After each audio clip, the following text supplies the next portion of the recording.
Wales and England tied 0-0 in Crunch World Cup decider. England will advance to the next stage of the World Cup if they avoid a 4-goal defeat to Wales at the Ahmad bin Ali Stadium in Qatar. Good luck England is all I say. Also on the lunchtime news. Nurses strike. Up to 100,000 nursing staff to walk out in December over pay. They say the economic argument for paying nursing staff fairly is clear when billions of pounds is being spent on agency staff to plug workforce gaps. A man has been arrested after 27 migrants die in mass drowning in the English Channel. Haram Ahmed Awaka is due to appear at Westminster Magistrates Court on Wednesday for extradition proceedings.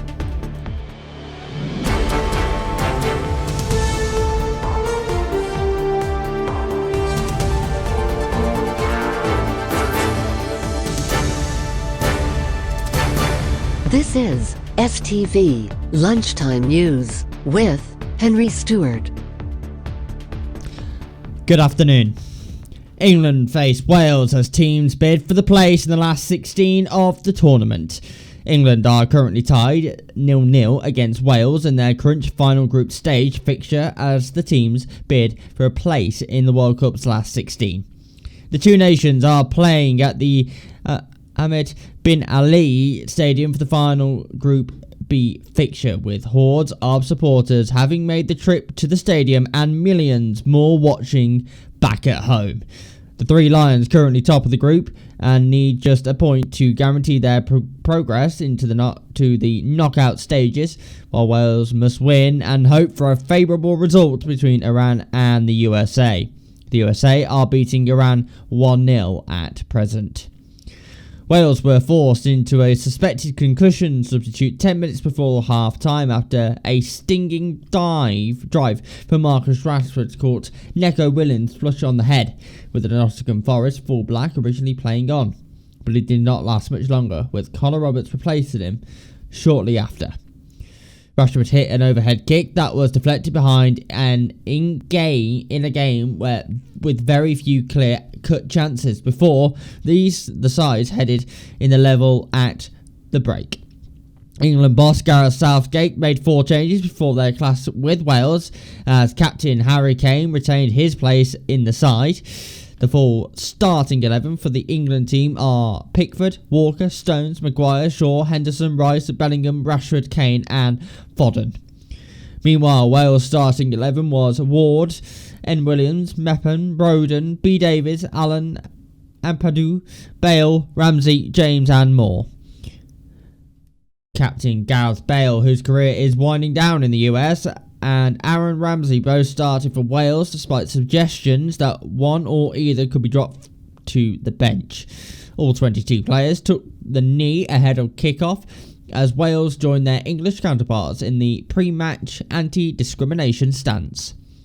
In their only other World Cup appearance in 1958, Wales reached the quarter-finals of the competition, while the Three Lions have only won the title once in 1966. Wales need to beat England by a 4-goal margin to guarantee their place in the knockout stage of this year's World Cup. The Prince of Wales took a neutral stance in a social media post about the Crunch World Cup game after previously saying he could not drop his support for the English team. Prince William and the Princess of Wales' official Twitter page posted the message, "Here we go, may the best team win," in English and Welsh ahead of Tuesday's match in Qatar. Now, we're also watching the game currently while in the news gallery and the newsroom, so if the score does update, and at this time England currently have a free kick, then we will let you know through the programme. While England have just scored a goal, 1-0 to England versus Wales. They are now officially in the next group stage. Well, let's just hope Wales don't score anyway. Well, didn't think I'd be reporting that straight away. Next, this afternoon, the NHS strike walkout. Up to 100,000 nursing staff are to walk out in December over pay.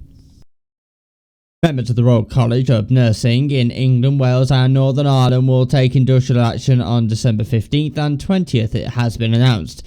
The two walkout dates were confirmed after members voted in favour of industrial action in a ballot in what will be the RCN's first ever UK-wide strike in its 106-year history. Our ITV News health editor analyses the latest on the nursing staff. I'll say that again. ITV News health editor has analysed the latest on nursing staff striking. Now, up to 100,000 nurses are expected to take part in unprecedented strike action over pay next month. New details from the Royal College of Nursing show which NHS trusts will be affected in England, Wales and Northern Ireland. The Scottish Government has already made an offer to its nursing staff. And our health editor, Emily Morgan, is here. News is coming out about this the whole time. What have you learnt today? Well, we've learnt exactly where the strikes will take place, and we've learnt roughly how many nurses it will involve. So on the 15th and 20th of December, just half of the trusts in England that voted to strike will actually be involved in action. All of the trusts in Northern Ireland and all of them bar one in Wales. So it's up to about 100,000 nurses. Now, as you said, in Scotland, it's a very different matter. Now the government is negotiating. They've made a better offer, so we're not going to see strikes there at the moment. So in England, fewer nurses, I think, than expected will be involved, and not all the trusts. But the RCN has said unless the UK government starts to negotiate, they will announce more dates in January and it will involve more members of staff. So I think they're really ramping up the pressure now on the government. And I do think it's important to say that despite that, these strikes on the 15th and 20th will still be really far-reaching. They will still involve some very big hospitals in the UK, major hospitals in Birmingham, in Liverpool, Great Ormond Street Hospital in London. So patients will no doubt see their operations cancelled or postponed. And it comes just as Unison, the biggest health union, is about to announce its results on strike action. Now, if they vote to strike, it will just add more pressure to hospitals in winter. And it is currently 2-0 to England in the England versus Wales game, and still to come on the lunchtime news. We have the very latest after a man is arrested after 27 migrants has died in a mass drowning in the English Channel a year ago. Have that story right after this short break. Don't go away.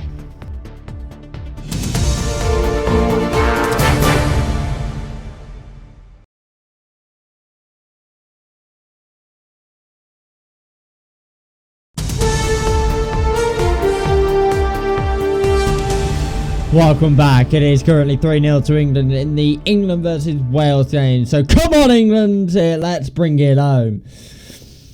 Now, a man has been arrested in the UK in connection with the deaths of at least 27 people who drowned while trying to cross the English Channel in a dinghy last year. Aram Ahmed Obaka was detained at an address in Cheltenham, Gloucestershire, at around 6:45 a.m. on Tuesday, the National Crime Agency has said. The 32-year-old is accused of being a member of an organised crime gang behind the crossing in November 2021. The inflatable dinghy sunk in the water between Calais and Dunkirk, northern France, after setting off for Britain's shores. Aram Abaka is due to appear at the Westminster Magistrates Court on Wednesday for extradition proceedings. The NCA Deputy Director Craig Turner said this is a significant arrest and comes as part of an extensive inquiries into the events leading to these tragic deaths in the Channel. The individual detained today is suspected of having played a key role in the manslaughter of those who died. Working closely with our French partners, we are determined to do all we can to get justice for the families of those whose lives were lost and disrupt and dismantle the cruel organisation criminal networks involved in people smuggling. Home Secretary Suella Braverman said, "My thoughts continue to be with the families of all those who tragically lost their lives in this horrendous incident. I thank the NCA and the other agencies across the UK and France for their tireless work to deliver justice for the victims and their families by identifying those we believe to be responsible and ensuring they feel the full force of the law." The deaths of the migrants was described as the worst loss of life in the Dover Straits since World War II. Meanwhile, it's reported that the government is reviewing plans to fast-track the removal of asylum seekers from designated safe countries to tackle the migrant crisis. More than 42,600 migrants have arrived in the UK so far this year. The Ministry of Defence said 426 people made the journey yesterday alone. The Home Secretary is believed to be looking at identifying a list of countries deemed by the Home Office to be safe so migrants can be returned rapidly. And that is it for now. England are still winning 3-0. Sarah Harris will be here with the evening news at 6:30 this evening. The news where you are follows the national weather, but from everyone here, baby, it's coming home. Bye bye.